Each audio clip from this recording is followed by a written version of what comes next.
בסוף פלג ג' תנידה משביעים אותו תהי צדיק ואל תהי רשע ואפילו כל העולם כולו אומרים לך צדיק אתה היה בעיניך כרשע וצריך להבין לאט ננבות פלג ב' ואל תהי רשע בפני עצמך.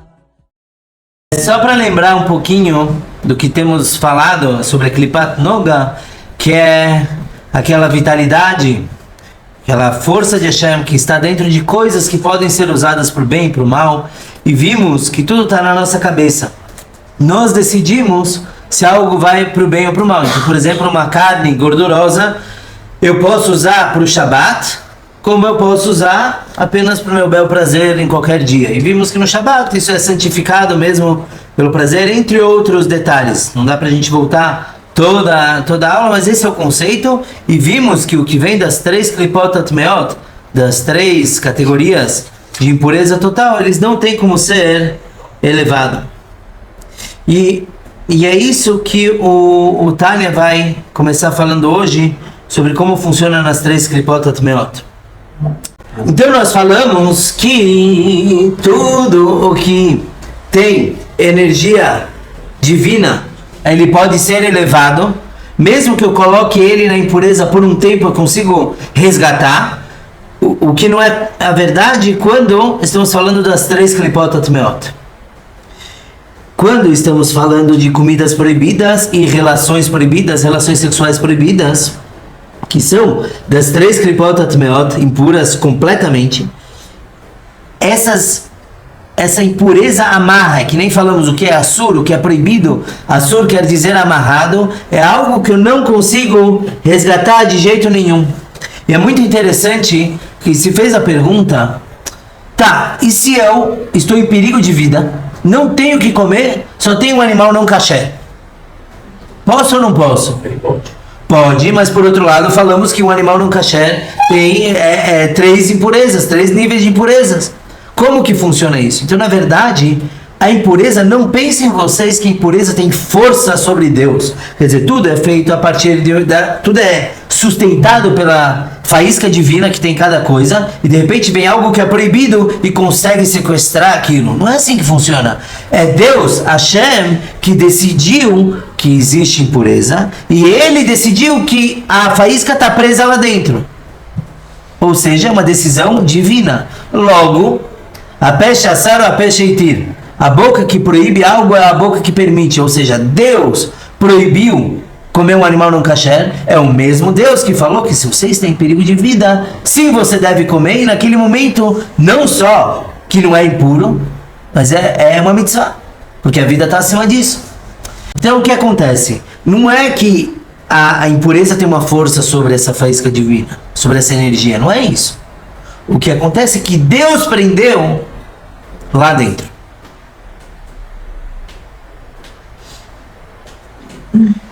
E por isso mesmo, de vez em quando você tem um animal não kasher, que nem um cavalo. Ah, então eu não tenho como elevar o cavalo? Claro que tenho. Eu não preciso comer ele para elevar ele, eu posso usar ele para o serviço divino. Seja ele qual for, ajudar a resgatar pessoas na montanha, o que for. Então, eu consigo usar aquela energia divina que está no cavalo de forma positiva. Então ele é um Klipat Noga. Ah não, eu comi carne de cavalo? Não, aí é as 3 Klipot Atmeot, aí não tem jeito. Agora, tem coisas que você não consegue usar de jeito nenhum.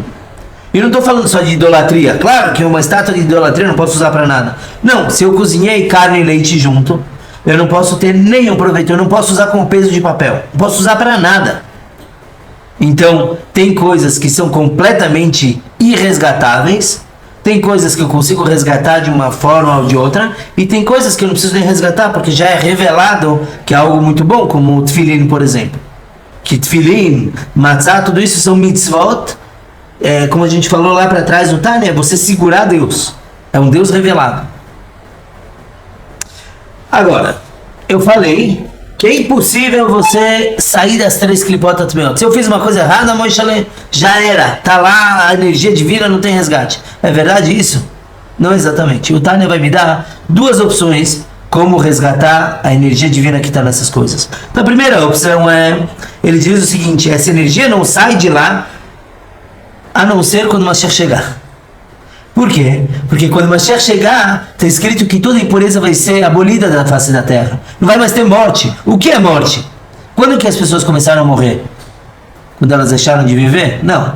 Quando o Adão comeu o fruto que ele não podia comer, ele seria imortal. A partir do momento que ele misturou bem e mal, agora ele tem que ser mortal. Quando Mashiach chegar, o mundo vai retornar ao status pré-pecado. Então não vai mais ter morte. Não vai ter impureza. O que é clipar? Quem lembra a tradução literal de clipar? Casca. A clipar encobre Deus. Encobre aquela faísca divina que tem nas coisas. Quando o Mashiach chegar, não vai mais ter essa casca. Vai revelar tudo. Então, uma vez que mesmo que eu pequei, e eu peguei a faísca divina e coloquei dentro dessas clipot, dentro dessas cascas. Quando o Mashiach chegar, vai revelar aquilo de volta. Então eu vou resgatar, automaticamente vai fazer o resgate daquela faísca divina. Porque isso que é Mashiach. Mashiach é pura revelação. Aí as pessoas falam, leia essa parte aqui, só quando o Mashiach chegar, vai demorar muito. Deus nos livre. Uma vez um Shteitale, cidadezinha judaica, estava lá, um homem chegou no meio da noite, viu que estavam todas as casas apagadas, todo mundo dormindo, claro, e um indivíduo sentado no meio da praça, no meio da cidade, olhando assim para cima. Tudo bem, Rabi? O que você está fazendo aqui no meio da noite?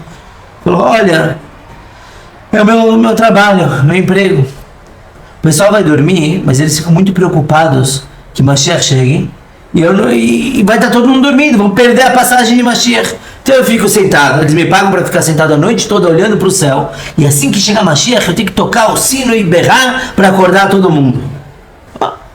Profissão interessante. Então o estrangeiro falou, não, você gosta desse trabalho? Falou, olha, não paga muito bem, mas é para a vida toda. Chas v'shalom. Não é para a vida toda. Um dos 13 princípios da fé judaica é que Mashiach vai chegar a qualquer momento, já, não.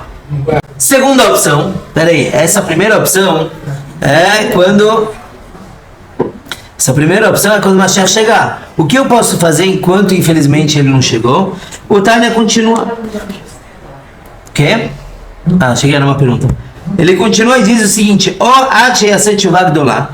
a pessoa pode resgatar essa vitalidade que está nas 3 cascas de impureza, como com uma tchuvah gdolá, com um grande arrependimento, a tal ponto que transforma as suas averot, seus pecados, em méritos, em mitzvot. Isso é um conceito muito profundo. Não é algo tão fácil de fazer, mas é possível. Que tchuvah é essa?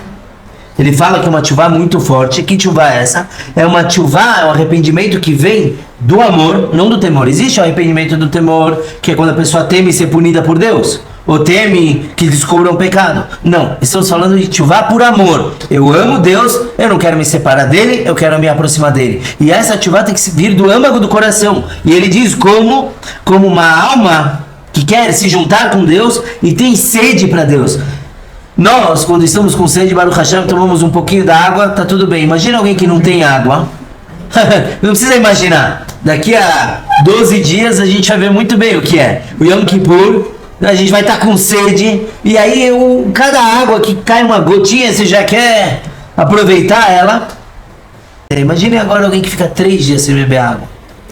Ele está desesperado. É assim...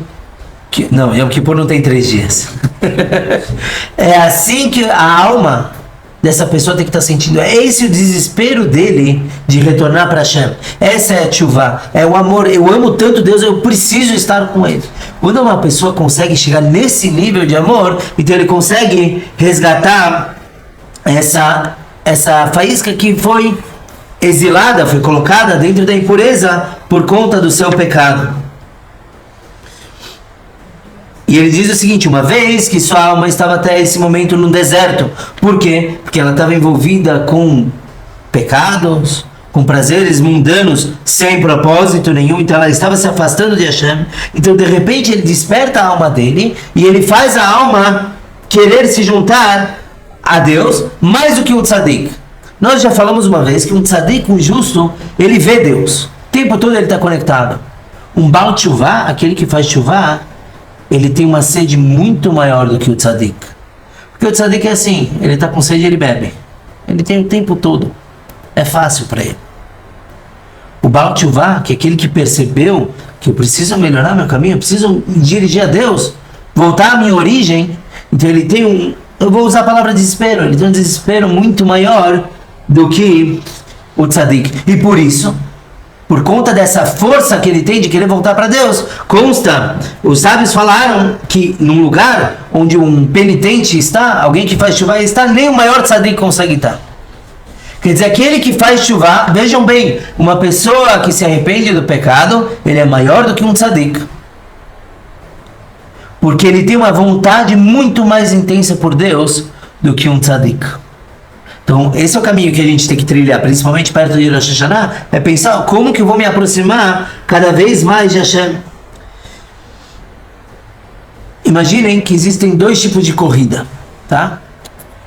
Se eu falar para uma pessoa, 3 quadras daqui, embaixo da árvore, tem um tesouro de R$1 milhão. Quem chegar primeiro ganha. Ele vai correr, não vai? Vai. Troca a história. Eu chego para essa pessoa e falo, atrás de você tem um leopardo. Quem vai correr mais? O cara que está indo pro tesouro ou o cara que está fugindo do leopardo? Fugindo do leopardo. Fugindo, por quê? Porque o tzadik é aquele que corre pelo tesouro. Ele corre porque tem Deus lá na frente. Ele quer Deus. O Baal Teshuvah, ele quer correr, é surmerá, ele quer se afastar do mal dele. Ele quer se afastar do pecado dele. Então ele tem, que a gente falou, aquela vontade muito, muito maior. Tinha uma vez um ricaço que ele deu uma festa na casa dele. E aí no meio da mansão dele tinha um lago lá cheio de jacarés. Ele falou pro pessoal, o pessoal já tinha tomado um pouquinho, falou, quem atravessar a nado o lago vai ganhar R$20 milhões. Obviamente ninguém pulou. De repente, o Shlemazon, né, o Shmilke da festa, de repente todo mundo vê ele nadando, passando esses jacarés com tudo, assim, vigor. Ele chega lá no outro lado e todo mundo aplaude. Aí o dono da casa foi cumprimentar ele e falou, Shkoyach, tá aqui o teu cheque. Olha, quanta coragem, como que você fez isso? Ela fala, não faço a menor ideia, eu quero saber quem que me empurrou lá dentro do lago. Dizem que foi a esposa dele. Sério, mas então? Tem uma coisa também que eu sempre escutei, que é assim, o tzadik é o tzadik. Ele tem Deus. Ele nem discute, ele nem... É a finalidade de vida dele, ok? Agora, o Baal Teshuvah, muitas vezes, principalmente quando ele faz a Teshuvah mais velho, assim, né? Muitas vezes, não só ele quer chegar lá, ele quer se dedicar, mas muitas vezes ele acaba indo para o exagero também. Sim. Existe essa... Tem que tomar um pouco de cuidado nesse... Tem uma linha, sabe? Um limite nisso. Escolhe se eu vou para a direita ou para a esquerda. Eu consigo defender de duas formas. Por quê? Primeiro, que às vezes pode ser que faltou orientação. Entendeu? Tem que ser alguém que vai orientar a Teshuvah. Teshuvah não é fácil. Não é acordar do dia para a noite e falar, vou fazer.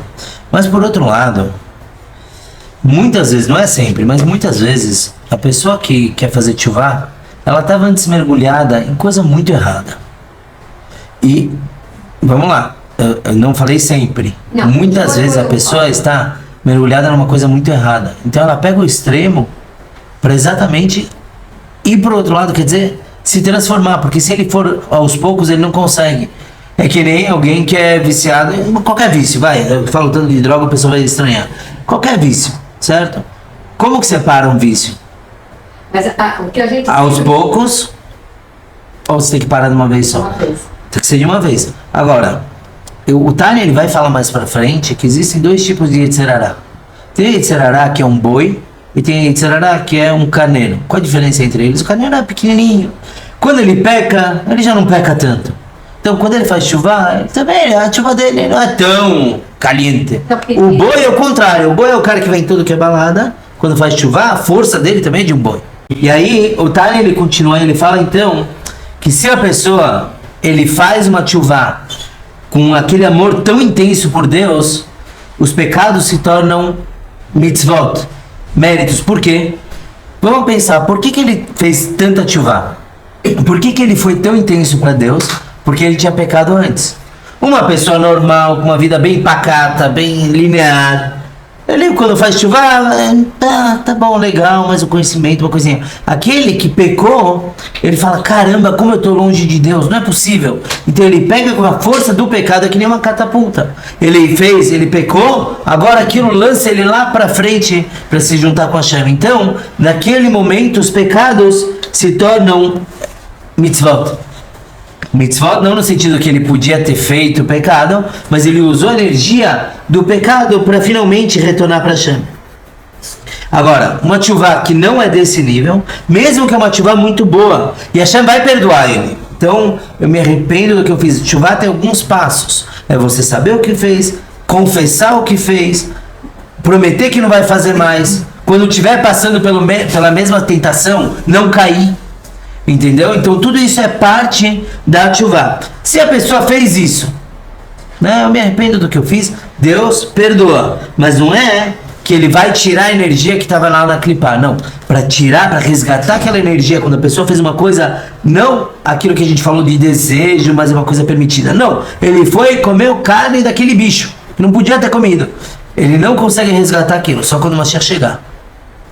Mas pelo menos, assim, chega no Yom Kippur, aqui não vai ser contabilizado como um pecado porque ele limpou a barra dele fazendo tchuvá e depois aquilo a energia fica pendurada como se fosse, fica amarrada até a vinda do Mashiach. Aí ele diz o seguinte, agora o Tânia ele vai trazer exemplo de pecado resgatável e pecado que não tem como resgatar. De forma geral, a tchuvá, que nem eu falei, a pessoa tem que saber o que fez, pedir perdão para Deus, confessar verbalmente, prometer que não vai mais fazer, né, se afastar daquilo.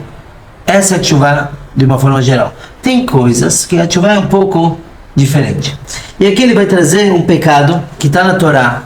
2 pessoas morreram por conta dele e ao mesmo tempo ele não é bem descrito. Yehuda, filho de Jacob, ele teve 3 filhos, Onan e Shelah. E o ele casou com uma moça muito bonita, muito formosa, chamada Tamar. Só que ela era bonita demais. Então o que ele falou? Não vou te engravidar. E aí, toda vez que eles tinham relação, ele tinha sua emissão fora dela, para que ela não engravidasse. Ele morreu. Deus não gostou disso. Então, pela lei do levirato, quem tinha que casar com a Tamar agora é o Onan no segundo filho. Uma vez que quando uma pessoa morre sem filhos, a esposa deve casar com o irmão dele. Isso é regra? Sim. Isso é a regra de Ibum. Independente da idade. Independente da idade. Se ele é muito pequeno, que é o caso dessa história, espera ele crescer. Mas é prometida para ele. Tem um procedimento chamado Halitzah, que se faz perante uma espécie de tribunal, onde o irmão do falecido ele não quer casar com a moça, então ele tem uma forma de se isentar. Mas enquanto eles não fazem ou esse procedimento ou casam, ela é proibida para todo mundo. O Onan, ela é proibida para todo mundo. O Onan, ele sentiu que não era dele que viria a descendência. Então o que ele fez é a mesma coisa que o irmão. Ele tinha sua emissão de sêmen fora dela. Deus matou ele. O Yehuda, achando que ela era viúva negra, falou, com o terceiro não vai casar, vai matar meu terceiro filho. Então ele chegou e falou, não, meu filho é muito pequeno, espera ele crescer. A história conta que a Tamar viu que o Shelah cresceu e ninguém apresentou ela. Então ela deu um jeitinho de acabar casando com o próprio sogro. Na época era permitido, não tinha problema nenhum. E realmente, sim, está na Torá. E realmente, Mashiach vem dessa relação. O rei Davi veio disso. Tá bom? Depois a gente pode debater mais, não é o momento. Mas o que eu quero trazer é que o pecado de Er e Onan é trazido na Torá, que é a emissão de sêmen em vão. E, por um lado, o Tânia diz o seguinte, que uma pessoa, quando... Isso só um homem pode fazer, uma mulher não tem esse pecado, mas um homem, quando ele tem essa emissão de sêmen em vão, isso tem uma impureza muito forte, é uma das maiores impurezas que existem. Por outro lado, a tchuvá é a mais fácil que tem. Ele se arrepende, E quando vai ler o Shema antes de dormir, ele deve fazer de forma apropriada, mentalizar e fazer o Shema pensando em cada palavra. Só isso. É fácil. Por um lado é um pecado terrível. Por que é terrível? Porque o sêmen, ele tem o potencial da vida. É vida. É santidade. Por isso que a gente já falou que a relação sexual é uma das coisas mais elevadas que tem. Por outro lado, o pecado do sêmen em vão, ele diz que afunda nas 3 klipot. Mas com esse tipo de tchuvá dele, o Arizal, o cabalista Arizal, ele falou, se a pessoa fizer o Shema direito, ele consegue resgatar isso. O sogro casou com a Tamar. Voltando na história, ele casou com ela, sim. E também teve. E teve 2 filhos. Teve 2 filhos. Ele teve 2 filhos. Não, ele não aprontou. Ele era. Certo? Mas qual o motivo de que ela era muito bonita, eles não queriam ter? O primeiro não queria. A mulher, quando engravida, perde. Na verdade, eu discordo, mas o corpo já não é o mesmo. Antes nas primeiras gerações, a gente vê que tinha gente que casava com 2 mulheres. Era permitido. Uma para procriar e uma para ter relação. E essa que tinha relação, ela tomava uma espécie de veneno, um remédio que impedia ela de engravidar. Anticoncepcional. Por quê? Exatamente porque uma era para o prazer e outra para ter filho. E essa que era filha, que era casada para ter filhos, era como uma viúva, um marido vivo. Porque o marido só visitava para ter filho. Não queria saber dela. A gente lê na Torá que Lemer, ele fez isso, ele casou com 2 vezes, 2 tiveram filho. Não deu certo o remédio. Mas é isso que se fazia antigamente. Óbvio que não faz sentido nenhum pra gente hoje em A dia. mulher, quando nega essa situação de ter filho, ela está cometendo pecado também. Oi? A mulher pode negar essa situação de ter filhos. A mulher não tem mitzvah de ter filho. O homem sim. A mitzvah de ter filho é do homem, não da mulher. Mas ela pode Só que ele negar. precisa da mulher. Quando o homem tenta fazer o filho, ela tomou um remédio. Não, isso é outra coisa. Isso é outra coisa. Aí tem muito a ver com Não tem nada. o relacionamento do casal, você sabe, você não sabe. Não, isso não tem, né? Casal, um casal que a mulher não pode engravidar, teve uma cirurgia. Você vai falar, a médica fala, olha, ela só pode engravidar daqui a 3 anos. O que o cara vai fazer? O que ela vai fazer assim? Então se dá um jeito, calma. Se dá um jeito deles poderem ter relação kasher, sem problema nenhum, e ao mesmo tempo não engravidar. Agora, uma mulher, ela não pode como se diz? Esterilizar, não. Uma mulher não deve. Não abortar. Abortar já tem o feto.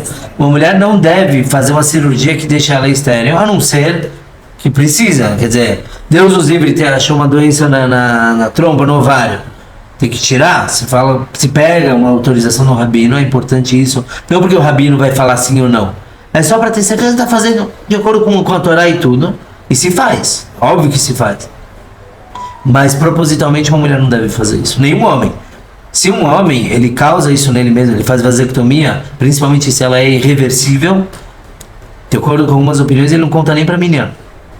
Então, pelo amor de Deus, se você souber de alguém que fez, não me conta. Certo? Por quê? Porque isso é uma proibição explícita na Torá, não é rebuscado dos rabinos. Está claramente na Torá. Que um homem que ele se faz isso, ele não pode...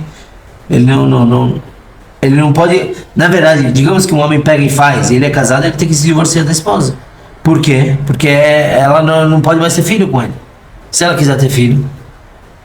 Entendeu? Mas isso realmente é uma outra questão. Então, se a pessoa precisa, às vezes saúde é outra coisa. Mas aí cada caso é um caso e... É complexo, mas... Sim, não é fácil. Não é fácil. complexo. Não é fácil. Mas... Não, tem Mas é isso que eu tô falando. Tem situação e situação. Assim, depende. Moxa, ninguém tá discutindo. Cada caso é um caso, tá? A pessoa tem uma doença, ele é obrigado a remover o sistema reprodutor dele, não tem o que fazer, não é opcional. Pelo contrário, se ele diz, não vou remover, vou morrer por isso, ele tá pecando. Então a gente falou o seguinte, que a tchuvá, para emissão de sêmen em vão, é fazer o Shema direito. Como consta na Guemará, para quem está acompanhando, onde está? Não. Página? Não, em português. 40, não, pode ser, a gente começou na 44. 44 embaixo. 44 embaixo. Não, 44 embaixo, isso. Como consta na Gemara, todo aquele que lê o Kriyat Shema na sua cama, quer dizer, não é o Shema do Arvit, é um outro que se faz antes de dormir, é como se ele estivesse com uma espada de 2 gumes na sua mão, que ele mata, ele acaba com as klipot que estão com aquela energia do pecado que ele fez. E aí ele consegue resgatar. Então é só fazer o Shema. E por isso que o pecado de emissão de sêmen em vão não consta na Torá quando traz todas as relações sexuais proibidas, não traz essa emissão de sêmen em vão. Por quê? Porque é um nível muito diferente. Mesmo que, como o Tânia fala, mesmo que a emissão de sêmen em vão é muito pior do que outros pecados, quer dizer, num certo nível espiritual, é pior do que o cara ir com uma mulher casada, tá? No nível da potência espiritual negativa, da impureza que tem. É pior porque ele, espiritualmente, ele cria uma energia muito ruim. Mas, por que então não está na Torá? Porque as outras relações proibidas, elas têm algo que se chama recipiente. Quando uma pessoa tem um relacionamento com uma mulher que é proibida, o nível espiritual do pecado é menor, mas é algo que pega, está no físico. Você pode ter um filho daquilo. Então, por um lado, a potência espiritual da emissão de sêmen em vão é muito grande, tanto em número quanto em qualidade seria. Por outro lado, não pegou em nada. Nada ruim foi criado a partir daquilo. Não tem nada. Então, ele fez chuvá, ele fez o chamar direito, resgatou a luz divina que está lá. Ele não pode fazer isso de propósito, claro. Uma pessoa que ele peca e fala, vou pecar para fazer chuvá, não dá certo. Mas, ainda assim, se ele fez sem querer, ele faz essa chuvá porque não pegou em nada. Já quando ele teve uma relação sexual com uma mulher que ele não poderia, então foi pego na natureza. Tem uma mulher que recebeu aquilo. E o fato de alguém receber aquilo faz aquilo se tornar uma realidade muito maior. Então não dá para ele fazer Shema. Não adianta, meu amigo, se ela está grávida, já era. Entendeu? Não tem o que fazer. Então não adianta só ele fazer tchuvá. E somente se ele fizer uma tchuvá muito grande, muito forte, muito mais do que só o Shema, ele consegue resgatar aquela luz. Não é que o pecado foi apagado. Ele se consertou, mas o pecado está lá. A relação sexual proibida foi consumada. Não tem o que fazer. E é isso que os nossos sábios dizem no Tratado de Hagigah. Quem é aquele meu vaso? Meu vaso é uma coisa desprezível. Eles é uma... Quê? Qual é o o pecado existe, mas ele não é mais contado no Yom Kippur. Não, ele não. Ele tem como se... Ele retorna a Deus, mas aquela faísca divina não vai sair dali.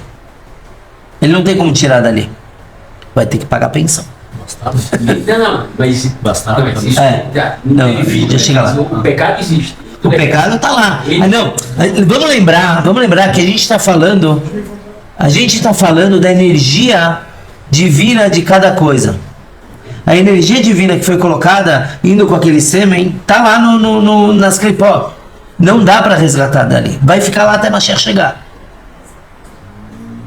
Tem história de pessoas que conseguiram resgatar, mas eu não vou entrar aqui porque são... Não, David Amelech não pecou com isso. Não foi... Qual é o David Hatá? Ele é o Choté. Mas ela não era casada. Tem uma história de um cara que ele tinha vários filhos, ele era Hassid, ele conseguiu cultivar, mas tachlis os filhos morreram. E aí é traumático, porque ele fala, como assim? São seres humanos, é óbvio, você não pode pegar e matar o filho só porque é bastardo. Não existe, naturalmente não tem um conserto para isso. Só quando o Mashiach chegar. Mas não conta e por isso para ele no Yom Kippur. Conta. Não conta. Na teoria não. Na teoria não. Na teoria não. É, mas tem que fazer uma tchuvá muito grande. Ele diz aquela tchuvá de sede. E aí ele diz que qual é o erro que não pode ser consertado? É alguém que vai sobre uma mulher que ele não poderia ter relação e nasce dali um bastardo. Tá bom, teu erro está registrado em cartório. Não tem o que você fazer. Então uma vez tinha um pecador da cidade, estava andando e logo antes de Rosh Hashanah, o Rabbi Levi Yitzchak de Barditchev encontrou ele. Falou, olha, o pecador já achou que o Rabino ia dar bronca? Ele não deu bronca, ele falou, eu te invejo. Oi, Rabino, como você me inveja? Eu te invejo porque o dia que você fizer tchuvá, você tem tanto pecado que vai virar tudo mérito. Eu tenho inveja de você. Aí o cara respondeu, Rabino, vem pra mim então, no final do Rosh Hashanah do ano que vem, você vai ter muito mais inveja. Aí o Rabino falou, não é assim? Por quê? Porque a pessoa que peca e fala, não, então já que funciona assim, eu vou pecar e aí eu vou fazer tchuvá. Olha que fácil, o rapaz adolescente. Não vou pecar, só faço chamar. Não é assim. Aquele que peca já pensando na tchuvá, não deixa ele fazer tchuvá. Não tem como fazer tchuvá, porque ele pecou baseado na tchuvá. Aí se faz a pergunta, vamos fazer o pulo, o estudo. Como assim? Está escrito que nada se para perante o arrependimento, perante a tchuvá. Como assim? Aí se não tem tchuvá? Então a resposta é que sim, ele tem tchuvá, mas ele tem que fazer o arrependimento disso que ele pensou que a tchuvá ia adiantar. Entendeu? Disso que ele pecou baseado na tchuvá. É isso que ele tem que fazer tchuvá, não é às vezes nem do próprio pecado. Mas ele só pensou, como ele falou. Tanto faz.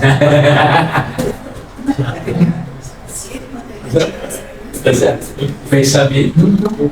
E aí ele diz então no final que uma vez que aquela alma, aquele bastardo, veio para o mundo por causa dele, então é um erro que ele não tem, como a gente falou antes, ele não tem como consertar de uma forma tão fácil. Então por isso tem que evitar pecar. Não é fácil? E ó,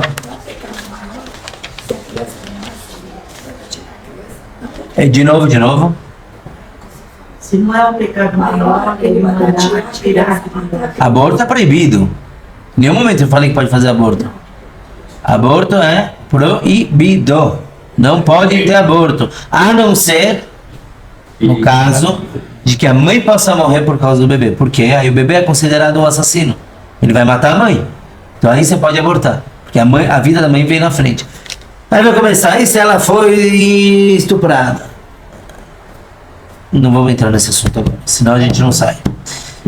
Mas não existe permissão para... Não existe permissão para abortar pela Torá. Existe